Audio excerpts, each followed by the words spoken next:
Hi, I'm Maria McClintock, Editor of Internal Communications here at Carleton University. I'm thrilled today to be joined by Dave Carroll, a Carleton grad who's got an honors degree in political science, which he received in 1993. Dave has also been honored with the 2012 A.D. Dunton Alumni Award of Distinction, which is Carleton's most prestigious award given to a Carleton grad.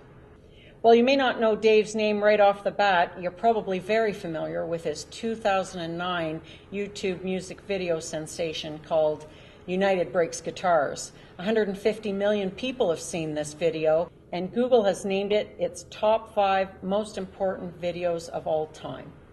Dave is a tremendous ambassador for Carleton University, and we're thrilled to have him here with us.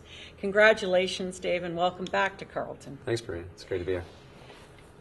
There's a story going around that while you're a musician now, when you came to Carleton, you didn't even know how to play a guitar. Can you tell us a little bit about why you ended up picking up a guitar at Carleton? Yeah, that's true. When I came to Carleton, I lived alone. I had a bachelor apartment, and I just had an urge to learn how to play guitar. And so I went and I bought a $125 Sonata guitar, and I've never seen another Sonata since. Do you still have it? I do. It's made of plywood. It's indestructible, and it sits in my wall at home. And I learned how to play. I just found sheet music here and there to teach myself how to play guitar, because this was before the internet and the easier way to learn how to play guitar. And I developed friends around music very quickly with that, and it sort of changed my life. Now I hear you used to play in the tunnels at Carleton. I did. I had been playing guitar, I guess, a couple of years, and I went into residence in my own room in residence on my third year, sort of the opposite of what people do. But we would sing in my room or somebody else's room, and then security would come and shut us down and say, you got to get out of here. So we would go down to the tunnels where everybody sounds fantastic with the cavernous reverb, and ended up entering a talent contest that year, and that was my first gig and foray into music. Wow. Now, beyond the obvious motivation, a guitar being damaged by United, what motivated the YouTube video? Why was I inspired to do it so much? Well, because a guitar is important. It's not just a piece of luggage, and to a musician, the bond is very strong to your instrument. And I bought my Taylor guitar for $3,500 at Steve's Music here in Ottawa when I didn't have $3,500. And all of my favorite songs since I'd owned it were written on that. It was with me everywhere. I brought it into the studio to crystallize all these memories of music. And the fact that somebody was seen throwing it around carelessly, and the company, United, didn't want to take any responsibility for that, it kind of infuriated me for a while, for 9 months. And it was ultimately their decision when they said, we're not going to compensate you for that because you didn't open a claim within 24 hours, that I decided I needed to do something else. And that something else was to make these videos. And that decision changed everything, because I wasn't upset anymore or frustrated, because I was regaining my control over the situation. So was it an obvious choice to put it on the internet? Not really, and it was a spur-of-the-moment thing, because I got the email from the customer service rep saying that we're not going to pay you and it's your fault, you didn't open a claim. So my response was just to type, I'm going to do 3 songs and videos, and that's my response to your email. And I said, you don't need to keep me tabbed or call me back. I will keep you tabbed on the progress of the videos, and when the first one goes up, I'll let you know. My goal will be to get 1 million hits with 3 videos, and I don't even know why I said 3. I was just so angry, I said I can do 3. And so that's what I promised, and that's what I did. Now, for people who are unfamiliar, that goal was reached very quickly, wasn't it? It was, and I'd done some research, and I realized that there were a lot of really poor quality videos on YouTube that were getting millions of hits. And I decided that I couldn't control very much in this, other than the fact that I could control the quality of the song and how the effort and craftsmanship that goes into writing a song. And I had friends that could help me make a good sounding recording, and I could control the quality of the video if my friends in the film industry came in. So if I could make something that looked good and sounded good and made people want to tell their friends about it, that would be a good way to start. And 1 million seemed attainable if I could do that. And outside of that, I couldn't control anything else. And it surprised me, though, how quickly it took off. And in only 4 days, it hit the 1 million. So how much did it cost you? You put a lot of effort to making it a quality video. Yeah. How much did it cost you to put it all together? $150. Oh, come on. $150 because I had the donated service of all my friends. The recording of a song would normally cost, say, $1,000, and everyone's donated service, though, made it affordable. So for $150, I bought sombreros and mustaches and lunch for everybody on the shoot day, and that was it. And were the people who donated their services, had they been burned, or had they had a similar negative experience in their travels? Everybody's been burned. That's kind of one of the unifying aspects of the song and the video. And when I do speaking these days, that's often how I open. I ask people who in the audience has had a bad airline experience, and everybody always puts up their hand. And so when the people were only too happy, the musicians, everyone has had a broken guitar or a damaged guitar with airlines. So everybody said, yeah, I'm in, and we were off. So how would you describe the return on the investment, the $150? Well, you sort of summed it up. 150 million people are now familiar with the story. I don't know if that many people had actually seen the video, but in terms of marketing yourself or being an entrepreneur or trying to develop a business, the best thing you can ever do is share your story. It's much more important to share your story than sell your product. And if you're selling something, showing the features doesn't do it. Explaining to people and sharing why you did it yourself will sell more units of whatever it is you're selling. And people really got behind my story, and it's opened up different career paths that I never had. The book, speaking, and Grapevine. And what's Grapevine? It's a customer service resolution platform that brings together consumers and businesses in a fair and open playing field, because I'm not anti-business. I just think businesses need to serve their customers and never make profit at their expense.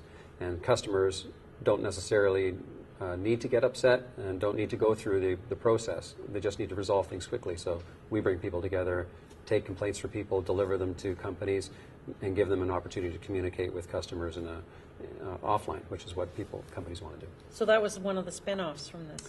It was, because in the first few weeks of the video going viral, I received over 10,000 email.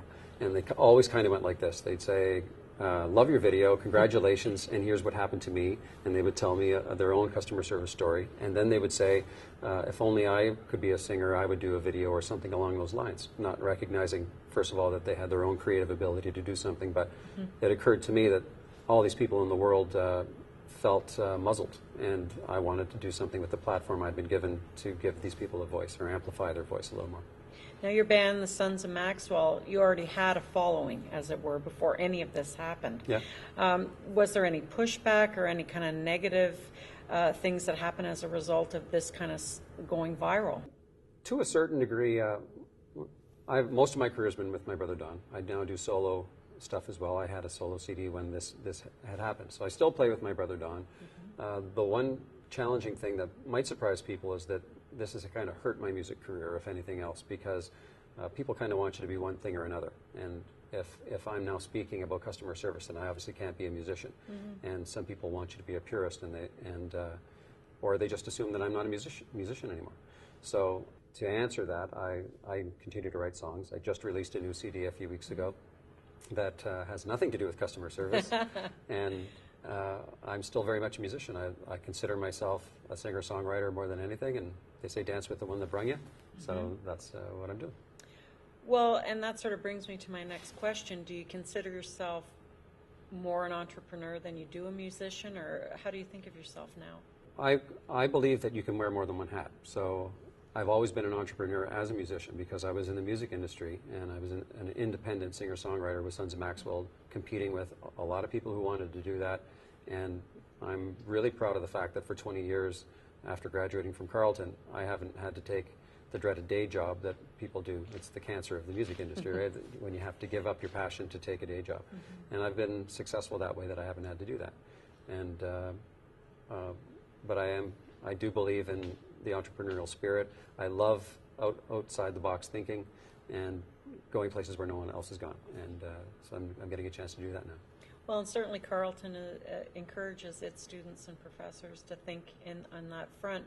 Do you have any advice for people who might want to start a business? Or, I mean, you kind of fell into it a little bit, didn't you? Well, yes and no. It would appear that way, and I did get lucky, but it was 20 years of staying in the game, and I never once played a show as a means to get to this. I enjoyed the process along the way. So I think my first advice to anybody doing anything would be to make sure you're passionate about what you're doing so that you can enjoy the process, and success is never a destination, it's always a process. And I may never have another video as successful, but I'm by no means done doing anything I'm going to do. Music will continue. I hope all these other ideas will flourish into brand new ideas. And but I'm really committed to enjoying the process as I go along. So do you still fly United? I do. I try to stay away from them, just because if something goes wrong, it looks like I'm trying to instigate a fight. But I flew with them for my very first speaking engagement, just a few months after United Breaks Guitars went viral. I flew with them from Regina to Colorado, and the only direct way to get there was with United. And so I kept my guitar close to me, but they lost my suitcase. And that was my icebreaker to 700 of the biggest brands in the world that, you know, here I am to talk about this, and they all were very social media conscious, so they knew the story very well. And I said, but United lost my suitcase. And so they all went to their devices, and it became front page news on the New York Times business section the next day that United loses Dave Carroll's luggage. That's kind of funny. So do they know who you are when you get, you know, are you recognizable at United? Do they have your picture at the kiosk when you go to check in? I've been recognized, yeah, by a lot of people, sometimes United employees, and the reaction is mixed. It's pretty funny how that works. That depending on it could be a fan or someone who's not a fan, and you know where they stand the minute they see me. Mm-hmm. But the day that Continental and United merged, I happened to have had a Continental ticket going to New York, so I was essentially flying United, and I checked in, and the person didn't say anything to me. I had a fine experience, but I went into security. Somebody came up and said, "You're Dave Carroll." I said, "I am," and they said, "I know, because I was behind you, and as soon as you went through, a manager came up, and the person said, 'Don't worry, I was nice to him.'" So they're following social media now, and they do kind of know. Were you surprised about the power of social media? Yeah.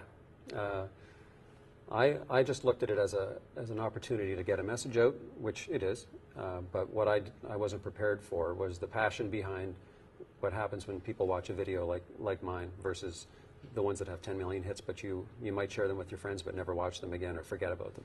And what I was finding is that people would watch my video and then show their friends because they wanted to share it, but it would end up being a conversation starter. For hours sometimes I'd hear about people saying, "We talked about bad customer service for 4 hours after watching your video." And it's had ripple effects around the world, from big companies who have to rethink the way that they handle their customers and understand now that more than ever, your brand is a co-created experience between you and your customers. You can't, it's not like a funnel where you give the message and dictate what's said. You really have to listen to what your customers are saying, engage with them, and then benefit from that. That's where the catching up has to happen with business. That it's an opportunity. It's not something to fear. And is that what Grapevine has done? What has been the reaction by companies? Companies that try it out love it, and the challenge it has been, and it's getting better, is to convince companies about this opportunity, because the cautionary tale, I think, that people draw from the news interviews, a 2-minute story that says Dave Carroll took on United and dropped their stock by $180 million. Big companies are going to say, "See, we have to fear our customer."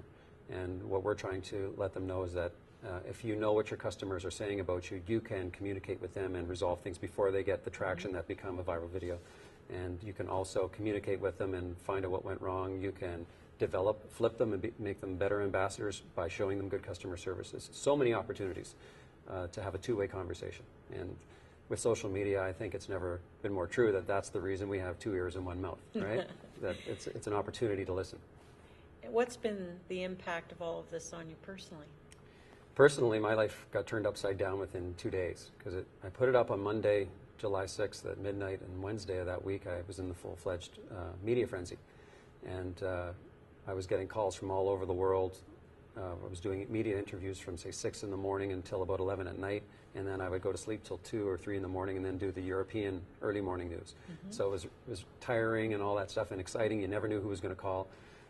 CD sales around the world have skyrocketed for an independent musician.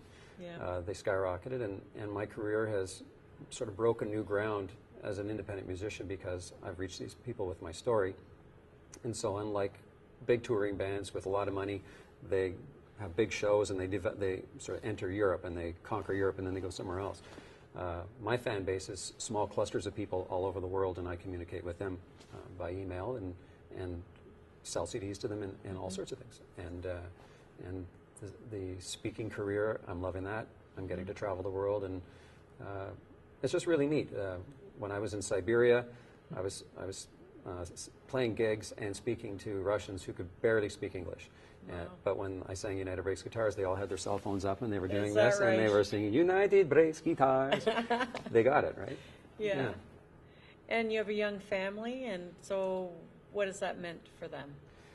I think it hopefully it means opportunity. That there are a lot of musicians who are spending a lot of time away from home and don't have a lot to show for it. I'm looking at the time that I'm spending away as an investment for my kids and my family at home. And my son was in the second video. He made a cameo in that, so he's getting acting credits along the way. And I think it's mostly an upside for me. I see it as an opportunity, and I'm really grateful for everything that's happened. Well, Dave, thanks again for returning to Carleton, and congratulations on the A.D. Dunton Award. I'm really excited about it. It's a big honor. Thank you.